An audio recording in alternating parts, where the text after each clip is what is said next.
Beneath the veil of reality, mysteries of the extraordinary and the supernatural have captivated humanity for millennia. Tales of spectral visitations, demonic entities, and unseen dimensions fuel our fascination with the unknown. For Catholics, this unseen realm intertwines with faith, weaving miracles and the supernatural into the very fabric of their religion. Imagine a church absent of miracles, no saints bathed in celestial light, no virgin defying the laws of nature. The ministry of Jesus Christ himself hinges on the miraculous, the healing touch, the defiance of mortality, his resurrection. Without these divine interventions, the Catholic Church as we know it ceases to exist. Our Odyssey begins in Lakeridge, Virginia, a seemingly ordinary town nestled near the Potomac River 20 miles south of Washington, D.C., but beneath the veneer of normalcy lies a secret, a supernatural phenomenon unlike any other in recorded history. Brace yourselves, for what you're about to witness transcends mere legend. This is a tale etched not in dusty scrolls, but in the memories of countless credible witnesses, journalists hardened by skepticism, doctors accustomed to the tangible, even government officials unshaken by everyday occurrences. They all bear testament to an event that defied explanation, a spectacle that shattered the boundaries between the known and the unknown. This is the story of the greatest miracle ever officially reported and documented by modern journalists in the history of the world. This is the story of the miracle on the Potomac. On a seemingly unremarkable March 6, 1992, a local news station affiliate aired a story that would shatter the tranquility of Lakeridge, Virginia. The report detailed a series of inexplicable events unfolding at St. Elizabeth and Seton Catholic Church. Statues of the Virgin Mary were inexplicably weeping. Quickly, local media descended on the small town near the Potomac River. Just ahead on Eyewitness News, church attendance was up at a Prince William County church, where some parishioners claim to have witnessed a miracle. Hundreds of people are flocking to the small town of Lakeridge, Virginia, hoping to experience a supernatural phenomenon. While it isn't exactly a pilgrimage, many are going to witness an event that some believe is divine. Is it holy or a hoax? Seeing Christ's wounds on a young priest. As CNN's Francis Harden reports, the church hierarchy is skeptical, but many people are not.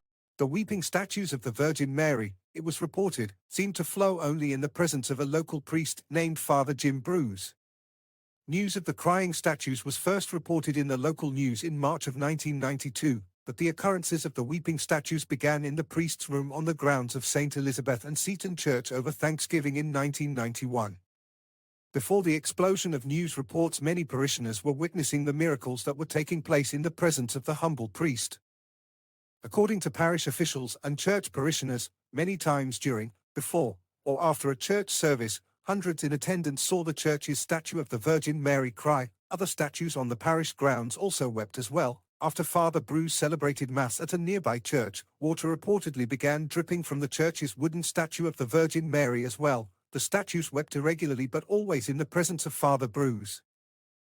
After local TV stations ran reports of the weeping statues, the Washington Post sent Paul Hendrickson down to Lakeridge, Virginia to investigate the sensational reports that statues of the Virgin Mary were weeping in plain sight. Paul Hendrickson secured an interview with Father Bruse and the pastor to St. Elizabeth and Seton, Father Dan Hamilton. After the interview, Mr. Hendrickson filed a lengthy report that was picked up by news wires across the globe. The Washington Post reporter personally witnessed a crying statue while interviewing Bruse. He wrote, "There's got to be a trick here. It's as if the water is just appearing right out of the plaster and then rolling downward. Proof positive you can be seeing something and still not believe you're seeing it." The following narrative of the meeting between Father Bruse and Paul Hendrickson has been developed from content in the Washington Post article as well as James Carney's book, The Seton Miracles. The air in the cramped office hung thick with a stifling silence, broken only by the rustle of papers scattering across Father Jim Bruse's cluttered desk. His face, etched with worry lines, betrayed the exhaustion that gnawed at him. 3 pairs of eyes, a mix of skepticism and curiosity, stared back at him from across the desk, a hardened print reporter, a TV reporter with a cameraman poised like a hunting dog, and a representative from the esteemed Washington Post. Father Jim muttered, his voice barely a whisper, as he gestured toward a statue perched on a bookshelf in the corner. "That one's crying now, right there, you can see the tears." Intrigued, the print reporter pushed back from the desk and approached the statue, the others following in his wake.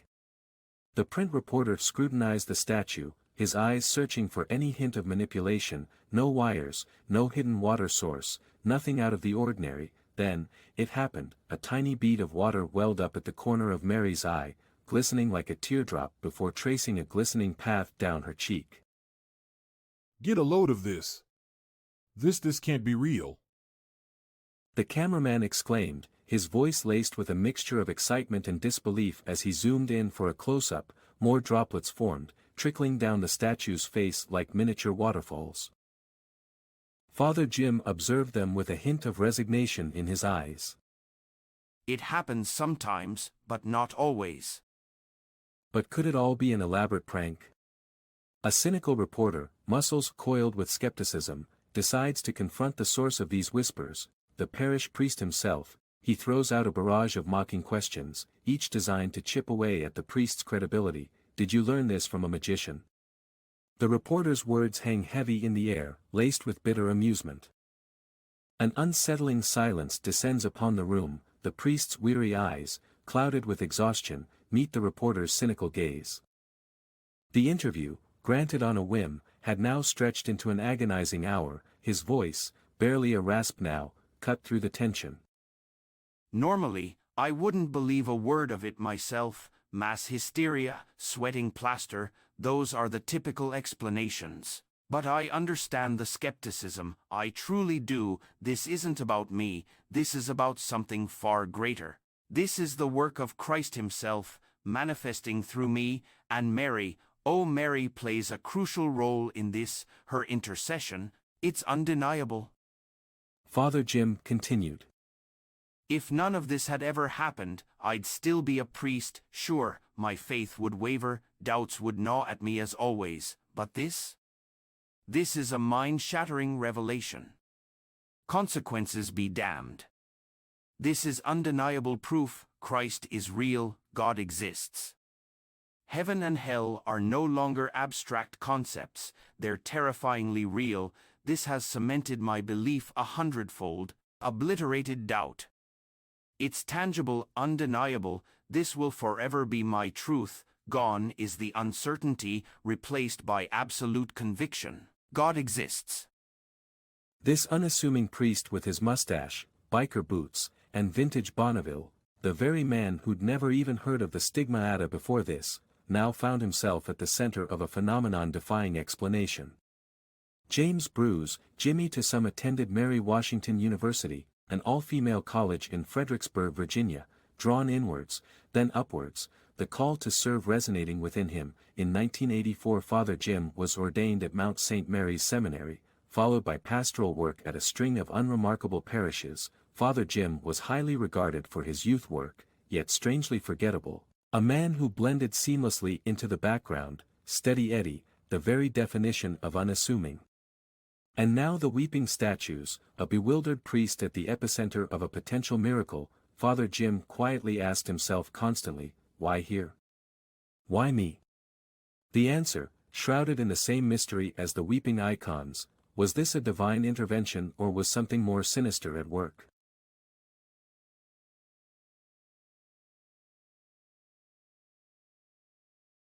The tranquility of a Catholic priest's life in the Washington, D.C. suburbs shattered not with a bang, but with a single, inexplicable tear. Father Jim Bruse, a seemingly unremarkable 37-year-old reverend, found himself at the heart of a bizarre occurrence. The parish statues of the Virgin Mary, stoic observers of countless prayers and confessions, began to weep in his presence. Tiny crystal-clear droplets welled within their eyes, tracing glistening paths down their noses, clinging desperately to their chins, and finally pooling at their plaster, bronze, wood, or fiberglass feet. The intensity mirrored the inconsistency. Sometimes, a solitary tear would escape, other times, a torrent flowed, mimicking a sudden, inexplicable downpour. Cynical explanations swirled like autumn leaves, trickery involving mirrors and smoke, manipulation by unseen computers, even a malfunctioning HVAC system gone rogue. Some even cast suspicion on Father Bruse himself, whispering of a magician with hidden devices concealed beneath his somber priestly garb.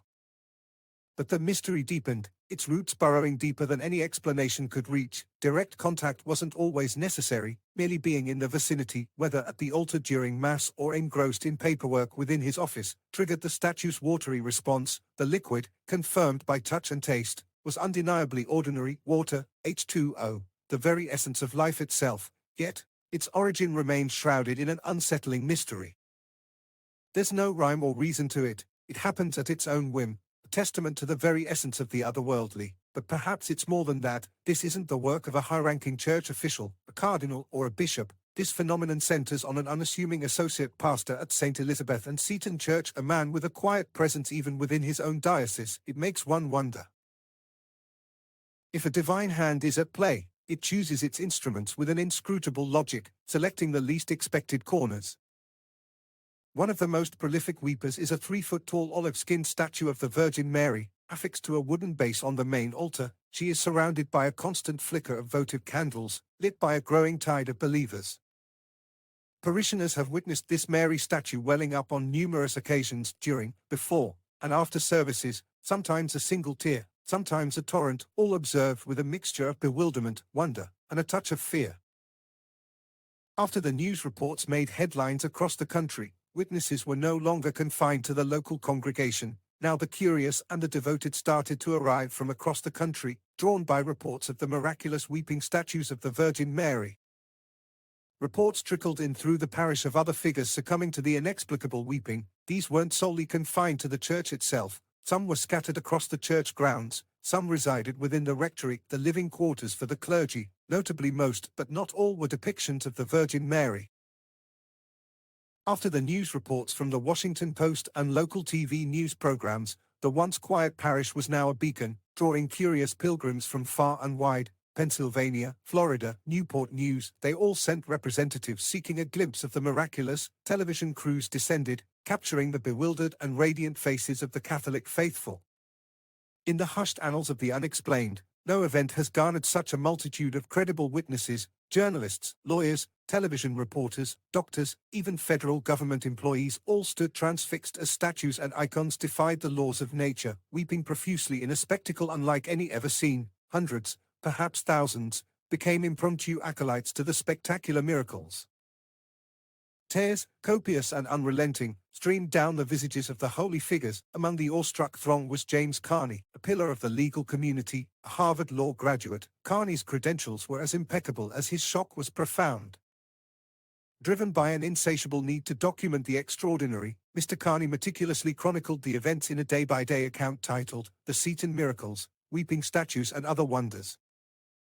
In his powerful introduction to his important book, Jim Carney writes, I have seen approximately 24 religious icons composed variously of plastic, metal, ceramic, plaster, porcelain and fiberglass weep in the same way I have held small Madonna statues in my hands and watched their eyes fill with tears which then rolled down their cheeks and puddled at the bases of the figures. I have seen as many as 6 of these little statues weeping simultaneously. Icons were seen weeping in the rectory, at St. Elizabeth and Seton Catholic Church, in our home when Father Bruse came to dinner, even inside a glass-enclosed cabinet, and at numerous other locations. Stained and etched glass images of the Blessed Virgin Mary have shed tears, meaning as before that a clear liquid that certainly seemed to be water flowed from the eyes of the figures. Before it was over, dozens if not hundreds of statues and images, most of them representing the Virgin Mary, wept under the scrutiny of thousands of observers. The weeping has been captured on film by professional and amateur photographers alike, even showing up on the first television broadcast about it on March 6, 1992. Other strange occurrences took place as well, such as statues and rosaries changing colors. In one mystifying case, a small Fatima statue of Our Lady rotated its colors for nearly half an hour inside the church before 20 to 30 witnesses. This occurred at least twice more on successive Saturdays and had happened many times before that. Several parishioners reported seeing the miracle of the sun, as has occurred at Medjugorje and other apparition sites, describing it in much the same way. Other parishioners saw strange rotating colors in the sky. There have been whispered rumors of dramatic physical healings, at least 2 of which have been well documented. It seems safe to say that the quantity, variety and duration of weeping statues and other inexplicable phenomena which were associated with Father James Bruse were not only incomparably greater than any other similar display in history, but may actually have exceeded all of the others put together. This unprecedented record stands as a testament to the most extensive display of weeping religious figures in the history of the Catholic Church, from 1991 to 1993, on the very outskirts of our nation's capital. Hundreds of statues, crucifixes, even images confined inside glass wept tears and blood before the astonished eyes of a captivated multitude like never before. But the weeping was just the prelude. There was a deeper mystery brewing. The unassuming Father Bruse, the man with the shy demeanor and a pompadour hairstyle more suited to a state trooper than a priest, was experiencing something far more unsettling. Tiny red welts appeared on his wrists, palms, and even his side, mirroring the wounds inflicted upon Christ during the crucifixion. These wounds weren't merely visual, they bled, suddenly, inexplicably. The parishioners described it as a seepage, chilling ooze of blood. He offered his hands to reporters readily for inspection. He spoke of the bleeding, a horrifying progression that started from his wrists and spread to his feet and side. The bleeding was accompanied by stabbing, throbbing pain, a constant reminder etched in his flesh. The pain would often jolt him awake in the dead of night, sending him scrambling for solace in prayer. What did it mean? Father Jim offered an interpretation, his voice trembling with a mixture of conviction and fear. Christ, he whispered, a message, is saying, I'm here, this is real. In the language of the Church, these wounds mimicking Christ's suffering on the cross were known as stigmata. They are an extremely rare phenomena gracing only saintly figures like Saint Francis of Assisi and Padre Pio. Throughout history, countless documents chronicled the existence of stigmata, yet offered no satisfying explanation. Father Jim, as everyone called him, claimed the bleeding was real and the pain always lingered as a constant reminder of his new reality. The implication hung heavy in the air. The inexplicable had not only touched the statues, it had chosen Father Jim as its vessel. At the suggestion of his superiors, Father Jim had undergone a thorough evaluation by a local psychiatrist. The report's details remained confidential, but hinted at a clean bill of health. More unsettling, however, was the report of a statue inexplicably weeping in the doctor's office during the lengthy interview. The psychiatrist himself witnessed the phenomenon, adding another layer to the bewildering mystery. A family doctor had also examined him, Father Jim confirmed, though he refused to reveal the doctor's identity or share any medical reports. He simply reiterated, like the head doctor, that no known medical or psychological explanation existed for the events unfolding around him. This resolute refusal to provide details only fueled the growing suspicion. Was Father Jim hiding something, or was he simply a pawn in a game beyond human comprehension? By all accounts, the occurrences of the weeping statues were attached to Father Jim. Nevertheless, obedience to one's superior remains a solemn vow for all ordained priests in the Catholic Church. This obedience to the Church hierarchy, with the Pope as the ultimate authority, is a fundamental pillar of the Church's structure. Father Jim's superior was Reverend Daniel Hamilton, a weathered priest of 20 years, with a gruff affability. Father Dan, as everyone called him, exuded an air of intolerance for earthly and/or spiritual foolishness. His faith had never relied on spectacles, yet after Father Dan had witnessed the blood oozing from the underside of Father Jim's wrists and had seen numerous statues weep, at times profusely, even he was shaken. The image of the crimson liquid flowing from the priest's flesh, dripping onto the pristine rectory carpet, still sent shivers down his spine. Skeptical? You bet I am, Father Dan rumbled, his voice betraying a tremor of unease, but I saw it, there's no mistaking it, visions aren't my forte. The physical manifestations, however, were undeniable. According to Father Dan, a staggering number, probably 700 or 800 people by now, had witnessed the weeping statue of Mary in the church. The once peaceful parish was now a crucible of the bizarre, and even the most grounded believers were starting to question their reality. New Year's Eve 1991 marked a turning point for Father Dan. It was that night, within the confines of the parish house, that he witnessed the unsettling truth firsthand. Father Jim, his curate, had sought him out earlier, a tremor of disquiet hanging in the air. He confided in Father Dan, revealing the strange occurrences he'd desperately tried to keep hidden. As his gaze slowly swept across the room, a fresh wave of astonishment washed over him. As his gaze returned to Father Jim's desk, the statue, not just any statue, but his own, was defaced in a way that sent chills down his spine. Now blood, or something that mimicked it perfectly, dripped from the Virgin's cheeks. The weight of the revelation sent a tremor through Father Dan. Father Dan then quickly took one of Father Jim's statues and retreated to his room, seeking solace in solitude. Deep breaths failed to calm the storm brewing within him. His gaze then fell upon his chest of drawers where he had placed the statue, and a new wave of confusion washed over him again. The Mary statue, the one exchanged with Father Jim, was now weeping profusely. Tears streamed down her face, pooling in the drawers below, a chilling testament to the escalating phenomenon. The gravity of the situation sunk in. Now the phenomena wasn't confined to the church. It had followed Father Jim, making its way into the very heart of the rectory. The act of exchanging the statues, intended as a test, now felt like a grim pact sealed in blood. "I saw it," Father Dan insisted, his voice tight with conviction. He hadn't tasted the crimson droplets, no, but while cleaning the statue, everything within him screamed that it was blood. Father Dan said, "It wouldn't stop. It was a puddle, just endless tears. The statue had sobbed throughout the night. It's real. That's all I can tell you, it's real." Then on March 2, 1992, on a date shrouded in mystery, in the hushed halls of the Chancery, a most peculiar gathering took place. Father Hamilton, pastor of St. Elizabeth and Seaton's flock, and Father Bruse, arrived at the bishop's office escorting their own entourage of statues of the Virgin Mary.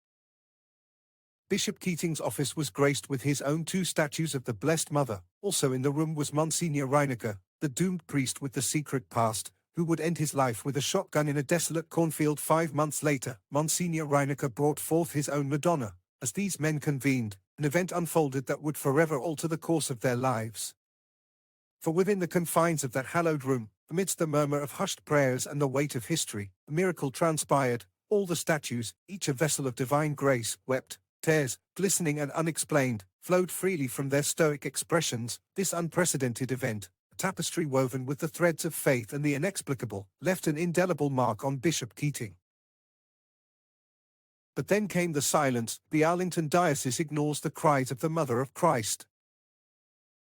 Despite Bishop Keating's initial enthusiasm after witnessing the miracle, he would suddenly and coldly begin to lower the curtain on the seemingly miraculous events. His abrupt change of mind has never been revealed. Bishop Keating died alone, suddenly, of a heart attack in Rome after meeting with the Pope in 1998 at the age of 68.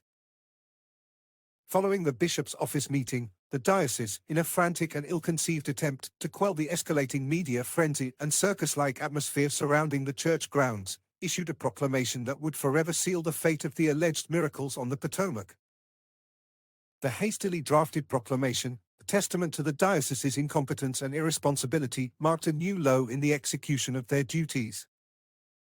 The Arlington Diocese needed only to look to the renowned miracle of Our Lady of Tears in Sicily for guidance on how to handle such supernatural claims. In Sicily, a magnificent 300-foot sanctuary stands as a tribute to a statue of the Blessed Mother that miraculously wept for 4 days. Instead of an investigation, the Arlington Diocese chose to silence the matter altogether with the following statement. The diocese's official statement on the matter of the weeping statues of the Virgin Mary came from the Chancery's office headed up by Monsignor William Reineck. Here is the official statement. The staff of St. Elizabeth and Seaton Parish has informed the Diocesan Chancery regarding various reported physical phenomena associated with a variety of statues and crucifixes in the parish. It should be pointed out that the Church does not pass judgment on purely physical phenomena, but only on a purported meaning, message, or significance that may be associated with the events. In this particular case, there is no determined message attached to the reported physical phenomena, and thus there is no ecclesial declaration to be made at this time. As always in similar cases, the Church recommends great caution in forming judgments, and advises against any speculation on the causes or possible significance of the reported events. Received March 5, 1992. Despite the diocese's official statement, interest in the weeping statues continued to surge. On March 6, the local CBS news station, Channel 9, aired a segment during the 11 o'clock news. This report sparked a media frenzy. The diocesan office and St. Elizabeth and Seaton Church were inundated with calls from the public and the press. With the rising crescendo of interest from the news media, the diocese was forced to act. Bishop Keating announced he would grant the clamoring herd of news reporters one news conference, one and only one. The conference took place on March 12, 1992.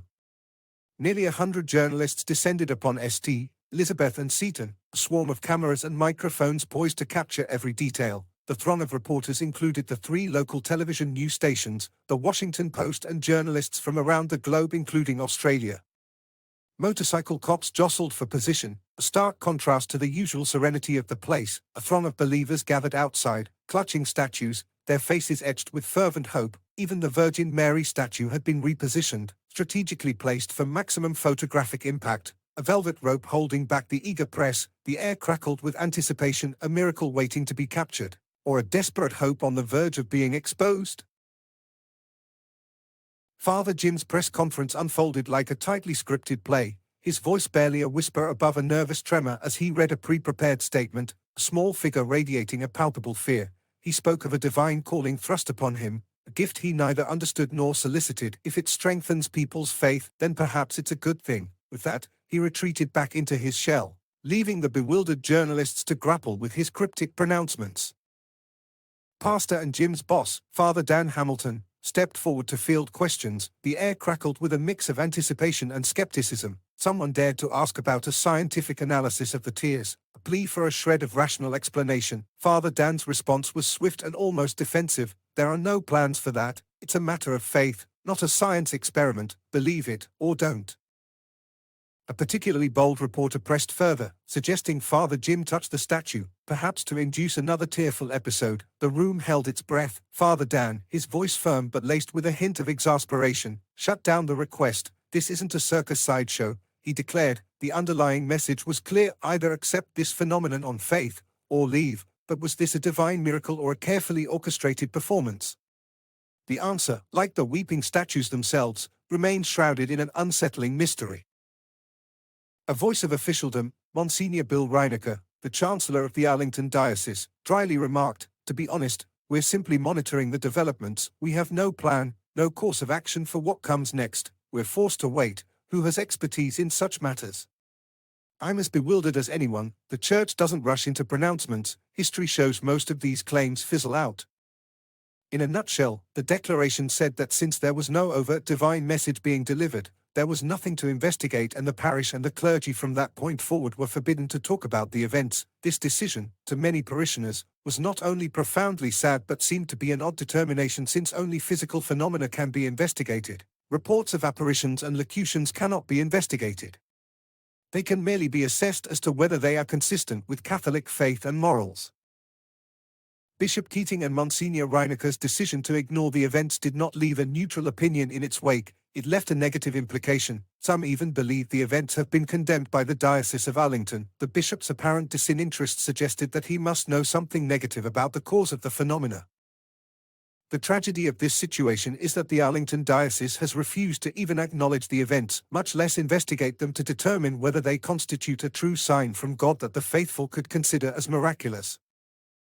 Beginning in the fall of 1991, the events that took place near the Potomac River became a crucible of mystery as statues of the Virgin Mary wept and Father James Bruse bore stigmata, events so extraordinary they seemed a divine summons. What message did these tears convey? The question lingers, unanswered, beneath the shadow cast by the Diocese of Arlington's silence.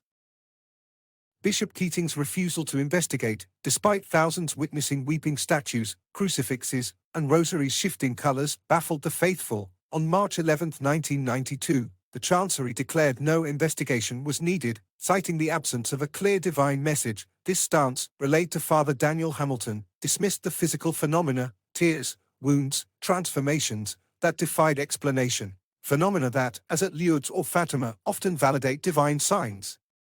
Canon law expert Father Michael Smith Foster, JCD, emphasizes that bishops must discern the miraculous, ensuring the faithful are not deceived. Yet, no inquiry followed, leaving parishioners to grapple alone with what they saw. The secular press published stories and photos, but the diocese's stonewalling fueled speculation. Bishop Keating's inaction implied condemnation, suggesting the events were false or unworthy of scrutiny. Why the silence? Was it adherence to protocol, or fear of a truth too disruptive? The faithful expected investigation, as Supreme Court Justice Antonin Scalia later argued, decrying the dismissal of miracles without inquiry. The wise do not investigate such silliness, he noted, questioning why the church wasn't filled with diocesan officials seeking answers. The tears, as Pope John Paul II observed, signed